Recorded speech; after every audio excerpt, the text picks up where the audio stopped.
मेरे सामने खड़ी है मारुति सुजुकी ब्रेजा जो कि VXI वेरिएंट है और CNG में रहने वाला है। अगर मैं इसकी ऑन रोड कीमत की बात कर दूँ, ये मुझे 10,77,000 रुपये ऑन रोड कीमत कॉस्ट करती है ग्रेटर नोएडा में। और इसके फ्रंट की बात करूँ तो कुछ हमें फ्रंट इस तरीक़ा से देखने के लिए मिलता है, जिसकी मैं ग्राउंड क्लियरेंस की बात करूँ तो हमें 198 mm का ग्राउंड क्लियरेंस देखने के लिए मिल जाता है।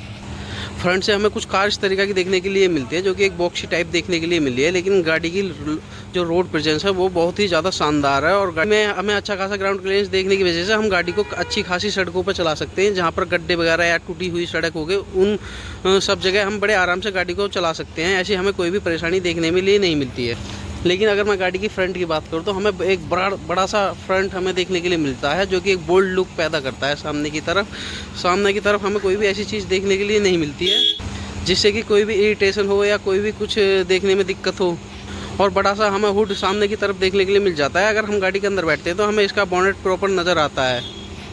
अगर गाड़ी की मैं फ्रंट की बात करूँ तो हमें कुछ इस तरीक़ा से फ्रंट देखने के लिए मिलता है, जिसमें हमें प्रोजेक्टर हेडलैम्प्स देखने के लिए मिल जाते हैं और वहीं पर हेलोजन बल्ब के साथ, और साइड में एक पार्किंग बल्ब और एक टर्न इंडिकेटर।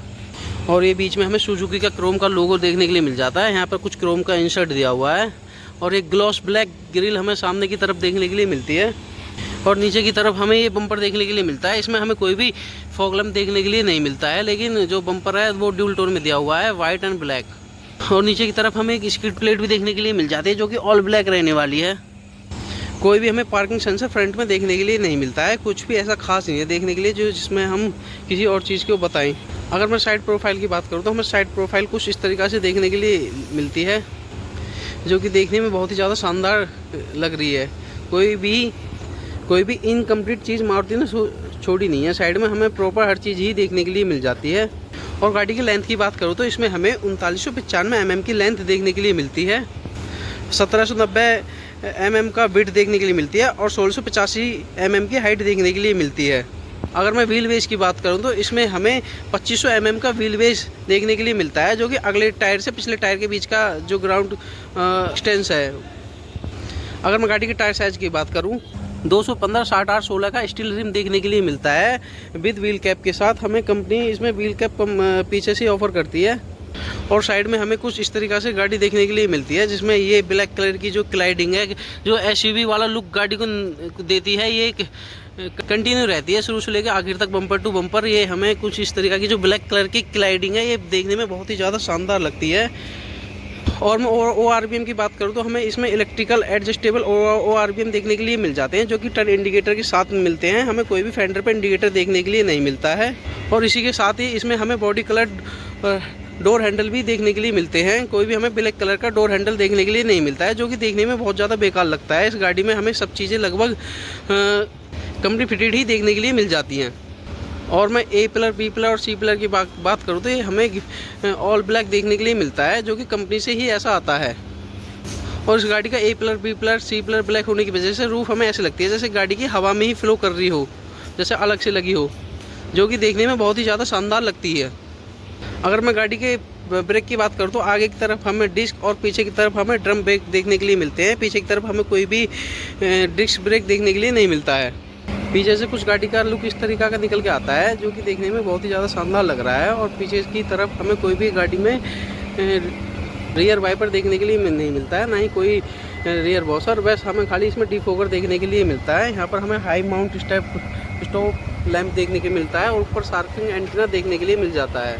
और पीछे की तरफ हमें कोई भी LED tail lamp, connecting tail lamp नहीं देखने के लिए मिलता है, लेकिन दोनों जो टेल लैंप है वो LED रहने वाले हैं। और पीछे की तरफ हमें यहाँ सुजुकी क्रोम, एक सुजुकी का लोगो और बीच में ब्रेजा की बैजिंग देखने के लिए मिलती है। और पीछे की तरफ हमें 4 पार्किंग सेंसर गाड़ी में देखने के लिए मिल जाते हैं और 2 रिफ्लेक्टर, जो कि गाड़ी में बहुत ही ज़्यादा शानदार लुक निकाल के देते हैं। पीछे की तरफ बिल्कुल SUV वाली लुक लगती है देखने में।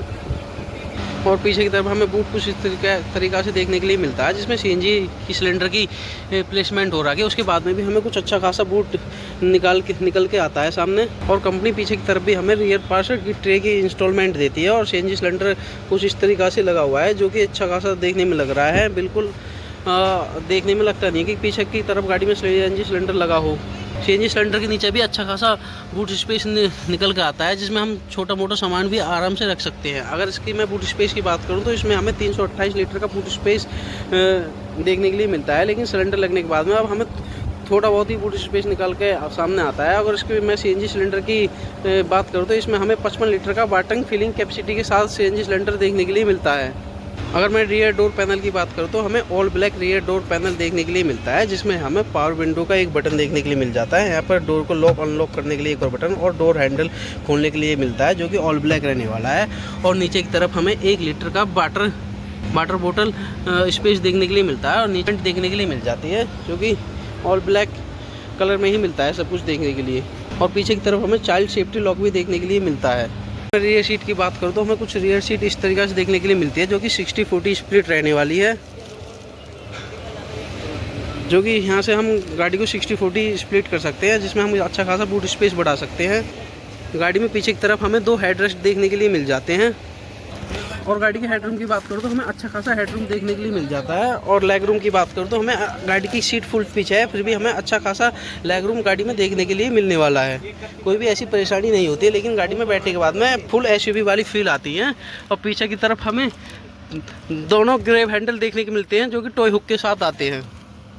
और एक आगे की तरफ ग्रैब हैंडल देखने के लिए मिलता है, लेकिन वो टॉय हुक के साथ नहीं आता है। लेकिन गाड़ी में पीछे की तरफ रियर एसी वेंट भी दिए हुए हैं, जो कि पीछे वाले पैसेंजर के लिए बहुत ज़्यादा यूज़फुल रहने वाले हैं।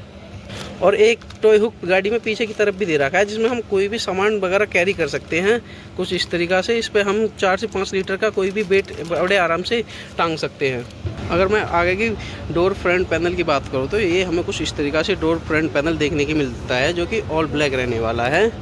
और यहाँ पर हमें पावर विंडो के स्विच देखने के लिए मिल जाते हैं। यहाँ पर लॉक अनलॉक करने के लिए बटन दे रखा है। यहाँ पर ORVM को फोल्ड और एडजस्टेबल करने के लिए नॉब दी हुई है। और यहाँ पर हमें डोर खोलने के लिए ऑल ब्लैक का ही दे रखा है, कोई भी क्रोम ट्रीटमेंट हमें यहाँ डोर हैंडल में दिया नहीं गया है। और नीचे की तरफ हमें 1 लीटर वाटर बोतल होल्डर दिया हुआ है और यहाँ पर थोड़ा सा कुछ स्पेस दिया है। और यहाँ पर स्पीकर की प्लेसमेंट दी हुई है। कुछ हमें फ्रंट डोर इस तरीक़ा से देखने के लिए मिलता है।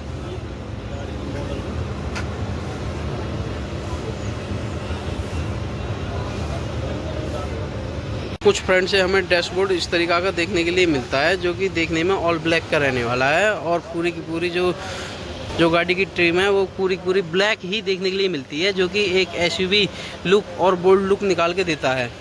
और गाड़ी की बात करूँ मैं, यहाँ हमें एसी का वेंट देखने के लिए मिल जाता है। नीचे की तरफ हमें ट्रैक्शन कंट्रोल और यहाँ पर सीएनजी स्विच मिल जाता है, जो कि पेट्रोल और सीएनजी पे स्विच करने के लिए बटन दिया हुआ है। यहाँ पर हेडलाइट लेवलिंग का एडजस्टेबल बटन देखने के लिए मिल जाता है। और यहाँ पर हमें बूट को खोलने के लिए